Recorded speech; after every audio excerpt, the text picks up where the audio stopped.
अच्छा जी, मैं आपको ब्रोंकाइटिस के बारे में बता रही थी कि ब्रोंकाइटिस क्या है। ब्रोंकाइटिस ऐसी कंडीशन है जिसमें जो ब्रोंकाई है जो लंग्स में प्रेजेंट होते हैं वो क्या हो जाता है, उनमें इन्फ्लेम्ड आ जाते हैं, इन्फ्लेमेशन आ जाती है। उसमें मैंने आपको बता रही थी कि स्मूथ मसल्स होते हैं, जो स्मूथ मसल्स होते हैं वॉल्स के साथ अटैच होते हैं, उनमें इन्फ्लेमेशन आ जाती है बिकॉज मास्ट सेल जो है ना वो अपने मीडिएटर्स रिलीज़ करते हैं। सो उसकी वजह से जो है इन्फ्लेमेशन आ जाती है और ब्रोंकाइटिस जो है ना वो कंडीशन डेवलप हो सकती है। और अगर ब्रोंकाइटिस जो है ना वो आपको काफ़ी अरसे से है, ठीक है, काफ़ी देर से जो है ब्रोंकाइटिस की प्रॉब्लम है, तो वो COPD कॉज करता है। उसके बाद ही एम्फीसीमा आ जाता है। एम्फीसीमा क्या है? एम्फीसीमा होता है जो एल्वोलाई होते हैं ना लंग्स में प्रेजेंट, ठीक है, जिनको हम यूनिट भी बोलते हैं, स्मॉलर यूनिट भी बोलते हैं, ये इनका डैमेज हो जाता है, ठीक है, या इनकी जो स्ट्रक्चर है ना उनमें चेंजिंग आने शुरू हो जाते हैं। एल्वोलाई का डैमेज हो जाना या फिर उसकी जो स्ट्रक्चर है उसमें चेंजिंग आ जाना, उसको हम बोलते हैं एम्फीसीमा। फॉर एग्जांपल अगर देखिए नॉर्मल अगर एल्वोलाई जो है ना वो कुछ इस तरह से है, ठीक है, मैं आपको जो है ना वो डायग्राम वैसे रफ से बना के बता रही हूँ कि अगर नॉर्मल जो है एल्वोलाई को स्ट्रक्चर इस तरह से है, अगर उसको एम्फीसीमा हो जाता है, अगर उसके एल्वोलाई में प्रॉब्लम हो जाती है, उसका स्ट्रक्चर जो है ना वो कुछ इस तरह से हो जाता है, ठीक है, लूज़ हो जाता है। जो ये एल्वोलाई पहले देखिए ना कर्व बने हुए थे, अब उसका जो स्ट्रक्चर है ना वो लूज़ हो गया है, ठीक है। तो इसका मीन है कि जो एल्वोलाई हैं वो डैमेज हो चुके हैं और वो एम्फीसीमा कॉज करवा चुके हैं। अब जब एम्फीसीमा होगा, उसको काफ़ी देर से ये प्रॉब्लम है, तो ये क्या करवाएगा, ये अल्टीमेटली COPD कॉज करवाएगा। सो मेन जो है ना COPD की आपने ये जहन में अस्थमा और COPD की ये जो डिफरेंस है जहन में रखना है कि अस्थमा जो होता है वो एलर्जी की वजह से कॉज होता है और जो COPD है ना ये मेनली ब्रोंकाइटिस की वजह से या फिर एम्फीसीमा की वजह से जो है वो कॉज होता है, ठीक है। और इसकी एक और बहुत बड़ी वजह है, ठीक है, स्मोकिंग। स्मोकिंग मीन के एम्फीसीमा या ब्रोंकाइटिस क्यों हुए? स्मोकिंग जो है ना 90%, ठीक है, 90% हमेशा जो स्मोकर्स होते हैं ना उनमें COPD होता है। स्मोकिंग ऑलवेज फर्स्ट प्रायोरिटी जो है ना वो कॉज करवाती है COPD। सो आपने ये जहन में रखना है। उसके बाद आ जाते हैं इसके ट्रीटमेंट प्रोटोकॉल्स कि अब एक बंदे को COPD हो गया है, ठीक है, तो उसमें जो है ना वो क्या क्या अब हम उसको ट्रीटमेंट दे सकते हैं, क्या क्या उसको जो है ना वो मेडिकेशंस कर सकते हैं उसकी। अच्छा, अब इसकी जो मेडिकेशंस है ना, जो मेडिसिन है, उसमें सबसे पहले ज़ाहिर सी बात है COPD में ये हो रहा है कि जो वॉल्स हैं वो कॉन्स्ट्रिक्ट हो गई हुई हैं, रिस्पायरेशन में प्रॉब्लम आ रही है। तो हम सबसे पहले हमने क्या करना है कि जो वॉल्स हैं रिस्पायरेशन के लिए ट्रैकिया की जो वॉल है, ब्रोंक्यूल्स हैं जो, उनमें हमने डायलेशन लानी है। तो डायलेशन लाने के लिए हम सबसे पहले जो हमारा होगा वो होगा ब्रोंकोडाइलेटर्स, ठीक है, क्योंकि ब्रोंकाइटिस हो गई है तो हमने उसमें कॉन्स्ट्रिक्शन आ गई है, इन्फ्लेम्ड हो गए हुए हैं, इन्फ्लेम्ड होने की वजह से जो वो रास्ता था वो बिल्कुल तंग हो गया हुआ है, कॉन्स्ट्रिक्ट कर गया। तो अब हमने क्या करना है, इस रास्ते को जो है ना वो इन्फ्लेमेशन कम करके और इसको डायलेशन करना है। तो अब हम सबसे पहले क्या करेंगे, ब्रोंको डायलेशन, ठीक है, ब्रोंको डायलेशन करेंगे हम।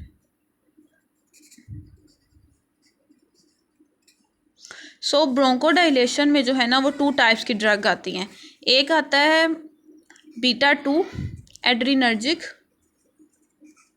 एगोनिस्ट और सेकंड आती हैं anticholinergic drugs, anti cholinergic drugs. क्या जो हम डिस्कस कर रहे हैं कि ब्रोंको ज़ाहिर सी बात है वॉल्स में जो है वो कॉन्स्ट्रिक्शन हो गया, हमने डायलेशन लेना है, तो सबसे पहले हमने जो इसको डायलेशन करवानी है तो उसके लिए हम क्या करेंगे, ब्रोंको डायलेटर्स देंगे, ठीक है, डायलेटर्स। ब्रोंको डायलेटर्स में 2 टाइप्स की जो है वो ड्रग्स आती हैं। सबसे पहले जो मेन है वो है β2 एड्रीनर्जिक एगोनिस्ट हैं और सेकंड जो है वो है एंटीकोलिनर्जिक ड्रग्स, ठीक है। ये हम अस्थमा में भी डिस्कस कर चुके हैं। अगर आपने अस्थमा का लेक्चर नहीं लिया तो काइंडली आप पहले वो ले लें। अच्छा जी, जो β2 एड्रीनर्जिक एगोनिस्ट है ना, इसमें भी मैंने आपको बताया था 2 होती हैं, एक होती है लॉन्ग एक्टिंग और सेकंड होता है शॉर्ट एक्टिंग। ये जो है ना वो पेशेंट की कंडीशन के हिसाब से होता है कि पेशेंट की क्या कंडीशन है, हमने उसको लॉन्ग एक्टिंग देनी है कि शॉर्ट एक्टिंग देनी है। एक आपने मेरी बात ज़हन में रखनी है कि कोई भी जो है वो पेशेंट आपके पास आता है कि उसको COPD की ये कंडीशन है और आप उसको फुल एग्जामिन कर लेते हो कि इस बंदे को फुल मतलब कि इसको COPD है। सो आपने फर्स्ट जो ट्रीटमेंट प्रोटोकॉल देना है ना वो बीटा एडिनर्जिक एगोनिस्ट हैं और एंटीकोलिनर्जिक ड्रग्स हैं। उसमें भी जो फर्स्ट प्रायोरिटी जो है वो यूज़ होती है वो होती है long acting beta 2 adrenergic agonist. ठीक है, अब देखें कंडीशंस पे डेवलप है। अगर आपके पास एक बंदा आता है कि वो कहता है कि उसको जो है ना इतने सिम्टम्स हाई नहीं है, ठीक है, उसकी कंडीशन इतनी बुरी नहीं है, नॉर्मल है, तो उसमें जो है ना आप उसको शॉर्ट एक्टिंग दे सकते हो। ठीक है, ये शॉर्ट एक्टिंग भी दे सकते हो, लॉन्ग एक्टिंग भी दे सकते हो। ठीक है, वो आपकी चॉइस पे है। अब जो है ना बीटा, अगर आपके पास ऐसा पेशेंट आता है जिसकी कंडीशन बहुत ख़राब है, ठीक है, और उसको काफ़ी ज़्यादा सिम्टम्स भी नज़र आ रहे हैं आपको उसके, या फिर इतनी ख़राब नहीं, मीडियम टू मॉडरेट भी है, मीडियम टू मॉडरेट भी अगर कंडीशन है तो फिर भी आप उसको क्या दोगे, long acting beta 2 adrenergic agonist plus anticholinergic drugs उसको दोगे। ठीक है, फर्स्ट ट्रीटमेंट जो प्रोटोकॉल COPD में दिया जाता है वो यही दिया जाता है कि long acting beta 2 adrenergic agonist दिए जाते हैं और एंटीकोलिनर्जिक ड्रग्स दी जाती हैं। ठीक है, आई होप सो आपको ये क्लियर हो गया होगा। अब जो लॉन्ग एक्टिंग है ना, इसमें जो है ना वो डिफरेंट टाइप्स की ड्रग्स आती हैं।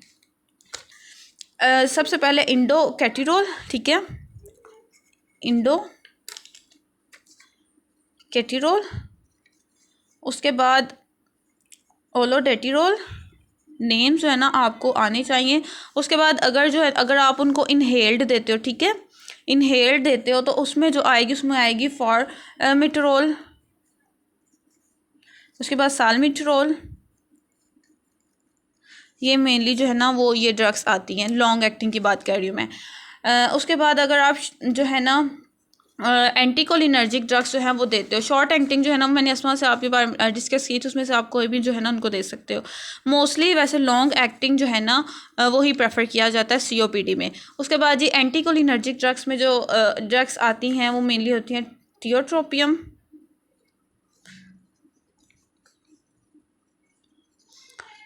उसके बाद ग्लाइकोपाइरुवेट,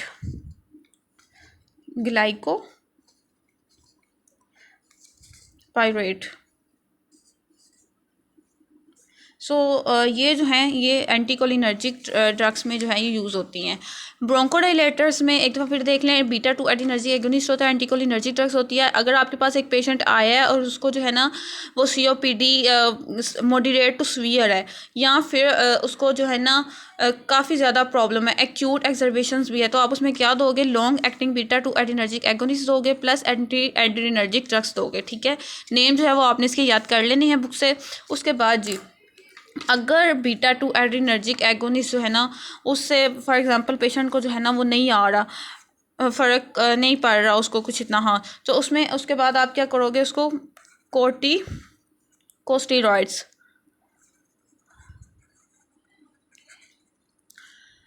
कोर्टिकोस्टेरॉइड्स दोगे। ठीक है, अब पेशेंट को अगर फ़र्क नहीं पड़ रहा तो फिर आप क्या करोगे, बीटा इनके साथ, ठीक है, इनके साथ मिक्स करके, ये नहीं कि कोर्टिकोस्टेरॉइड्स अलग से बस ये नहीं, बल्कि बीटा 2 एडिनर्जिक जो ब्रोंकोडाइलेटर्स हैं इनके साथ आपने कोर्टिकोस्टेरॉइड्स जो है ना वो भी ऐड करने हैं। उससे क्या होगा, उससे जो इफ़ेक्ट है बहुत अच्छा आएगा, जो लंग के फंक्शंस हैं, जो क्वालिटी ऑफ लाइफ है वो इंक्रीज़ होगी COPD के पेशेंट्स में। ठीक है, उसके बाद एक बात आपने इसमें जहन में रखनी है कि जो है ना एक्यूट एक्सर्वेशन हो रही है ना, इनके काफ़ी ज़्यादा प्रॉब्लम। एक बंदा आया अचानक से, वो कहे कि मुझे अचानक मतलब कि क्रोनिक डिसीज़ है लेकिन अचानक से उसको बहुत ज़्यादा इशू हो गया, बहुत ज़्यादा उसको जो है ना मसला आ रहा है, रिस्पिरेशन में बहुत ज़्यादा इश्यूज़ हो रहे हैं, तो वो आपके पास आया है, तो उस कंडीशन में जो है ना आप उसको स्टेरॉइड्स प्लस जो है ना ब्रोंकोडाइलेटर्स मिला के जो है ना वो उसको दोगे।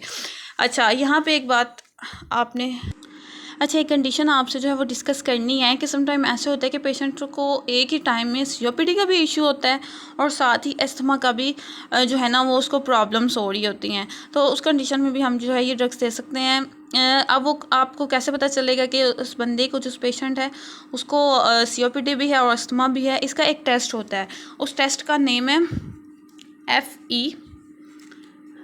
FEV1, अब जो FEV1 है ना, ये क्या होता है, ये होता है फोर्स्ड एक्सपायरेटरी वॉल्यूम, ठीक है। फोर्स्ड एक्सपायरेटरी वॉल्यूम ये होता है कि एक बंदा 1 मिनट में कितनी फोर्स के साथ जो कार्बन डाइऑक्साइड है वो लंग से जो है वो बाहर भेज रहा है, उसको हम बोलते हैं फोर्स एक्सपायरेटरी वॉल्यूम।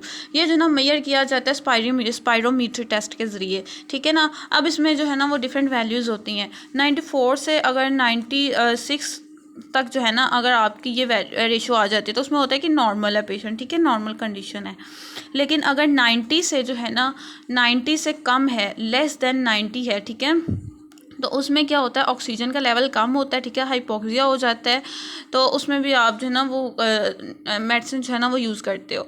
उसके अलावा आपने ये बात, लेकिन इससे भी जो है ना वो अस्थमा और COPD ये नहीं होता कि उसको दोनों कंडीशन है, वो कब होती हैं, अगर लेस देन 60%, ठीक है, 60 से भी लेस है, तो उस कंडीशन में जो है ना ये कंफर्म हो जाएगा कि उस पेशेंट को जो है वो COPD भी है, ठीक है, COPD भी है और अस्थमा भी है। अगर 90% से कम है तो आपको ये पता होना चाहिए कि उसमें जो ऑक्सीजन का लेवल है ना वो कम है। लेकिन अगर 60% से कम है तो उसमें बहुत ही ज़्यादा ऑक्सीजन का लेवल कम है, उसमें COPD भी है उसको, और उसको अस्थमा की भी कंडीशन है। सो ये जो है ना आपने एक बात से ये जो बातें ये जहन में रखनी है। उसके अलावा एक बात आपने जहन में रखनी है कि जो ओरल कॉर्टिकोस्टेरॉइड्स है ना वो रिकमेंड नहीं किए जाते, ठीक है, मोस्टली लॉन्ग टर्म ट्रीटमेंट के लिए। जो COPD का ट्रीटमेंट है ना उसमें ओरल कॉर्टिकोस्टेरॉइड्स है ना वो रिकमेंड नहीं किए जाते।